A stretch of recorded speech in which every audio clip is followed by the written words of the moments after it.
But this is where the beauty of chess is so mind-boggling and what really inspired me at the time. Kasparov had planned all of this. This was still his home preparation, hitting the black queen, and not just a pawn given up, but a whole rook. This was the new move, the novelty. Hello everyone, and welcome back to Howell's Hall of Fame, where I showcase some of my favorite games, players, moments from the chess world. And for this next installment in the Hall of Fame, we're going to delve into chess history back in time to 1995. And it's a World Championship match between Garry Kasparov and Vishy Anand, two of the GOATs of chess, two legends of the game. At the time, 1995, Kasparov was at the peak of his powers. Anand was fantastic, but not quite at his peak yet, I would say.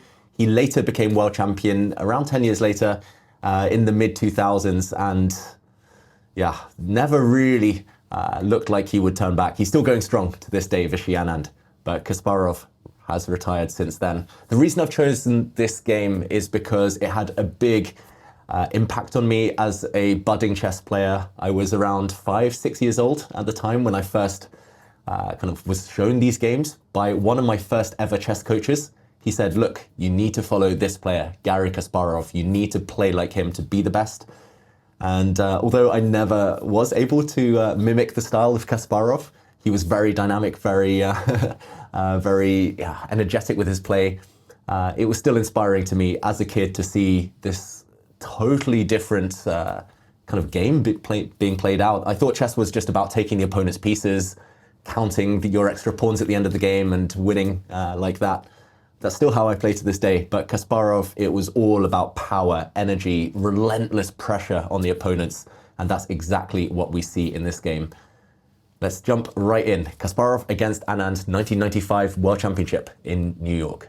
So this game started with e4, best by test, the favorite move of most of the world champions, I've got to say. e4 met by e5, Anand playing in very solid fashion.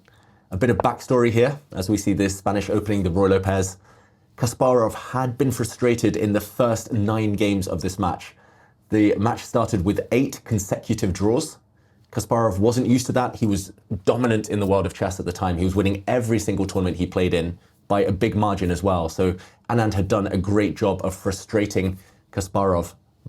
After all those draws, Anand struck first. Anand took the lead in the match, but he woke the beast. Kasparov, clearly angry, had prepared a nasty surprise in the opening. And here we see the Spanish, which is all about putting pressure on this black knight. And not the Spanish exchange, taking this knight, instead retreating. This is one of the main lines of this opening. Black comes out with the knight, and after castling the king, Anand plays the open Spanish. So the main moves here are normally bringing the bishop out. You can push your pawn forward to kick away white's bishop, for example. You normally tend to get developed, but the open Spanish is taking this pawn. It's not actually a real sacrifice for white. You get your pawn back very quickly, but it's very ambitious for black. It's a direct attempt to equalize. And in chess, that tends to be a success for black if you can achieve an equal position early in the game. So knight takes pawn, met by d4. Black here, because his king is in the center, cannot really afford to continue getting greedy. Pawn takes pawn would end really badly for white here after a pin, first of all. And this black knight now caught in the crossfire. Once it's defended, another pin comes into effect. Knight takes pawn here, putting pressure on c6, which is now hit twice. And the black king feeling it from all angles. If you now defend your knight that is attacked, then the other knight drops off. f3 does overwhelm this horsey in the center. So this is still mainline theory. If we go back to the game, instead of pawn takes pawn, however, Anand gives back the pawn. He doesn't capture it in the center. He plays pawn to b5 instead, kicking away the white bishop. And the bishop retreats, and now d5 again. You cannot afford to be greedy while your king is in the center in chess, especially when your opponent has already castled, developed their pieces. So we see Anand give back the pawn that was captured a couple of moves ago. Kasparov takes it back. Bishop to e6 simply defends in the center now, and the offer of a knight trade rejected by Anand. This is still well-known stuff. At the time, this was the height of opening theory, and another reason I chose this game is because it really kind of highlights, brings to the fore Kasparov's main weapon in chess, as well as a fantastic calculator, attacker. He was just so strong at opening preparation. These were the early days of the computer. This was a couple of years before the infamous Kasparov against Deep Blue match, where the computer shocked humanity by defeating the best chess player of all time. And at the time, Kasparov, he was working with a team of seconds, a team of coaches working on his openings. He was working with databases where his opponent's games were logged, stored, but he didn't have access to these phenomenal computers, these powerful machines that we have to this day, these AI beasts that see everything into the future. Working with computers was slow, tortuous work. For each opening, you would have to spend weeks breaking down just a few moves. So interesting that to this day, Kasparov's idea still stands the test of time. He pushes his pawn forward, black breaks in the center, and now the first sacrifice. Instead of trading bishops, which is the most popular move these days in 2025, instead of taking this piece, he jumps his knight forward to g5. This is a sacrifice. The knight is simply hanging. But instead of taking this knight, which is nowadays regarded as the best move, Anand captured a pawn. He should have taken this piece because modern practice tells us that queen to f3, the idea behind white's last move, this is a nasty pin hitting an undefended knight. This can be met by the cold-blooded castle's queenside, just giving back the piece. The whole point, I should mention, behind this hit is that the knight cannot really be defended in a good way. If you use your bishop to defend it, then you lose focus of this f7 pawn. Suddenly you've opened up white's bishop, and queen takes pawn here or bishop takes pawn are both strong moves. This one continues. White opens now up the center. There's a pin here, so the black knight cannot react. This is already a winning advantage for white. So actually, if we rewind, giving back the piece is best. And castling queenside, this wasn't known back in 1995, but this would have given black an equal position. We see a bishop trade, white regains the knight that he'd earlier sacrificed, and black takes a pawn. The whole point is that black is next move going to put the queen in the center, force the queens off the board. There's just one check in the corner, but this is not scary. The black king can run, and the king is safe. A queen alone cannot deliver too much damage. She needs backup, and Anand would have been fine. But he was thrown off balance by this knight sacrifice, which wasn't so popular back in the 90s. And Anand didn't react in the best way. He traded off a set of pawns. First, the bishop came off the board, and now the pawn is recaptured. The whole idea for black is to bring the queen in. And remember how we were talking about white's queen jumping out with a nasty pin on this diagonal? That square is now covered by the black queen. A queen exchange, not what Kasparov had in mind. But this is where the beauty of chess is so mind-boggling and what really inspired me at the time. Kasparov had planned all of this. This was still his home preparation, his home cooking. And the cooking tasted pretty sweet after dropping the bishop back. Another gambit, hitting the black queen. And not just a pawn given up, but a whole rook. This was the new move, the novelty, the new idea, essentially offering to trade knights, which did happen in the game, a set of knights disappearing. And now the point becomes clear. Queen takes rook is possible. It is a legal move, and Anand could have been greedy here, but he chose to trust Kasparov. He chose not to try and call the bluff. It wasn't a bluff, but queen takes rook here would have allowed a nasty check, hitting the black king. The king doesn't really want to run out into the center, where it could have been hit by a white rook. The white rook would check the black king if it runs. So blocking would have been the most logical option. But now we see the queen drop back again with a pin. And the reason the queen had checked on the last move is because there's actually another entry square on f6. It's very hard to defend this knight. If the knight drops back, for example, then you don't even take this rook. First, you bring your bishop out, attacking the black queen in the corner, and only when she runs, then you bring your rook across, and the queen doesn't really have anywhere good to go. If she moves, then we take the rook, and this would give white a winning advantage. Kasparov had planned all of this, 20 moves deep into this game. He'd seen it all, he'd worked it all out, and for me, that was just mind-blowing at the time. It made me really want to study my openings. Instead, Anand, trying to stem the bleeding here, trying to minimize the damage, brought his knight into the center, a very logical move.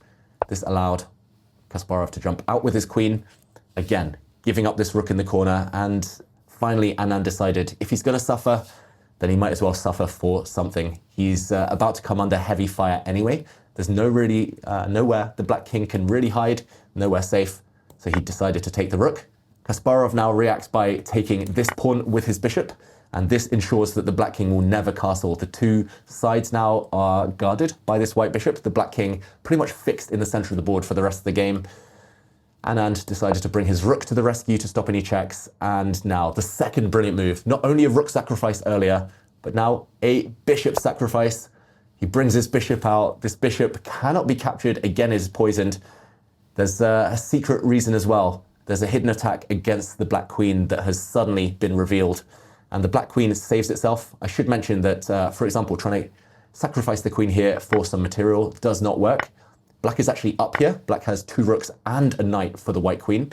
That is a point advantage, but the hidden sting in the tail is this check at the very end. The king only has 1 square to come to, and the queen and bishop team up to trap the king. This would have been checkmate. Instead, Anand jumped away, back with his queen. We saw bishop takes pawn, again, reinstalling this threat of a check, followed by the checkmate that we just saw. Here, queen to d3, the ideal way to guard. Also, Anand thought the queen is going to jump back as a guardian on this diagonal. But now, Kasparov took back the rook he'd sacrificed. Suddenly, we count and we see that Kasparov has emerged from that mess with a pawn extra. White is a pawn up here. And therefore, the queen exchange, which was planned here by Anand to save himself, to get his king to safety, doesn't really do the job. We start seeing a different phase of the game. The middle game is over, the attacking is over. Kasparov now transitions to an end game where he has 4 versus 1 on the king side. These 4 pawns are going to march forward. The other flank, it's 3 versus 1 in Anand's favor. But the other notable point here is that bishops are better than knights when there's pawn races on both flanks. Knights are short-range pieces, bishops are long-range pieces. So Kasparov here doing the damage. Pawn to c6, he starts pushing his pawns forward, and it's so consistent from now on. The white king is a great piece in the endgame. Kings always are. There's a nice hole for it in behind, supporting the pawns. And Anand tried to push his own pawns, but now we see the bishop drop back as a defender here. Now the black pawns have been frozen, it is white's turn, finally, to attack. And the 4 versus 1 start marching. The king first in the center. Rook takes pawn. The black rook has been forced away. And bullying black with the thought of a rook exchange there, unthinkable since white has 2 extra pawns. And here the game ends with a resignation because these 3 pawns are marching forward. The final move, rook to c1, followed by a calm rook slide forward. And essentially checkmate is coming. The black king has no defenders around it, and despite the reduced material here, the reduced number of pieces, if, for example, black tries to go for glory, promote one of his pawns forward to become a new queen, we would have seen the move f6 check. And if the black king tries to run now, the white bishop swoops from afar, forcing the black king back to its back rank, and this would have been the killer blow, a back rank checkmate. Kasparov, a masterpiece, opening preparation, beautiful, middle game, energetic, and end game, flawless, really efficient and ruthless there. Essentially, for me, this is the perfect chess game. It has all the ingredients, everything you strive for in chess. Perfection, I'm going to say, from Kasparov. Anand didn't actually do anything wrong. He just walked into an opening trap, essentially, and there was no way back. A clash of heavyweights, 2 legends of the game. What more could you want? I think a perfect installation to the Hall of Fame. And after winning this game, Kasparov went on to win the World Championship match against Anand in convincing fashion. This game broke Anand's spirit in the match, and the rest was very convincing. Kasparov had woken up, was back in top form. For Kasparov, he held the world title for another 5 years, eventually losing that title to Vladimir Kramnik in another really dramatic match. Kasparov went on to continue being number 1, dominating world chess though, until 2005 when he retired. And it was only then that Anand rose to the top, took his place, and Anand, 5-time world champion afterwards. Clearly 2 legends, 2 of the most kind of inspirational characters, I would say, on and off the chessboard. And this game, I feel, a worthy inclusion to the Hall of Fame because it contained these 2 fantastic warriors.